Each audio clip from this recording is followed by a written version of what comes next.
I think it's pretty clear that the president is standing in solidarity with those protesters, and he's not going to put up with these ayatollahs that are murdering and slaughtering innocent people.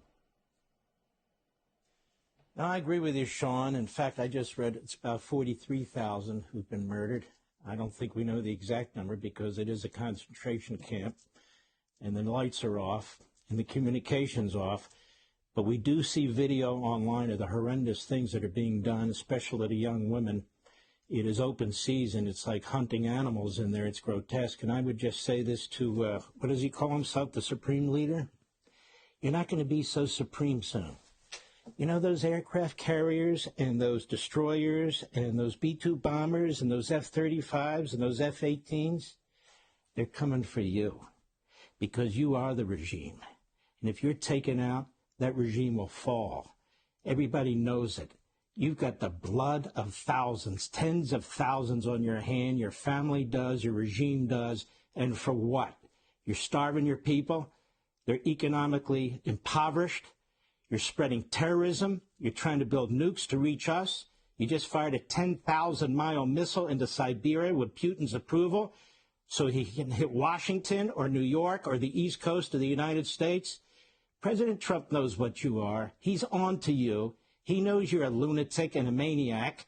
And I think we're sending the United States Armed Forces to send you back to the 7th century where you belong. You're a barbarian and you're primitive. And as far as the American people are concerned, you're a cancer on the body politic of the whole nation and the whole world. These young people, I urge my fellow Americans to go online and look what they're doing to these young people, to these girls. Look how they're slaughtering them left and right for doing what? Most of them were just walking in the street. That's it. They have snipers, tough guys, tough guys shooting women in the street, shooting children in the street, 15-year-old soccer players and so forth and so on. This is hell on earth.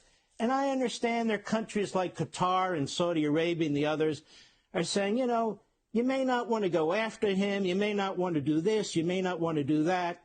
Since when do we take advice from Qatar, a nation of 300,000 people that backs the Muslim Brotherhood, that backs every terrorist organization on the face of the earth? Oh, I know, they've reformed. And since when do we take advice from Saudi Arabia that was behind 9/11? How about they take advice from us? We're the most powerful nation on the face of the earth for a reason. How about they start paying attention to what we have to say and what we have to do? The fact of the matter is Iran is a threat not only to its people that it slaughters, but to us in the United States. We cannot allow a 7th century primitive barbarian regime to get nuclear weapons with a 10,000-mile ICBM that can hit the United States. Can you imagine? And by the way, it's their foreign minister who said, you can take out our sites, but you can't take out our knowledge. What he means by that is we're not going to stop. And what I mean by that is our great president isn't going to be president forever. There'll be another president one day. And just remember, every president prior to Donald Trump refused to do anything. It's only Donald Trump that did something about it. So I'm worried. I'm worried when he leaves office in 3 years. I'm worried who the next president's going to be, Republican or Democrat, if they're going to have the ability to do something about it. And what? If this regime survives this, it's going to think it can survive anything.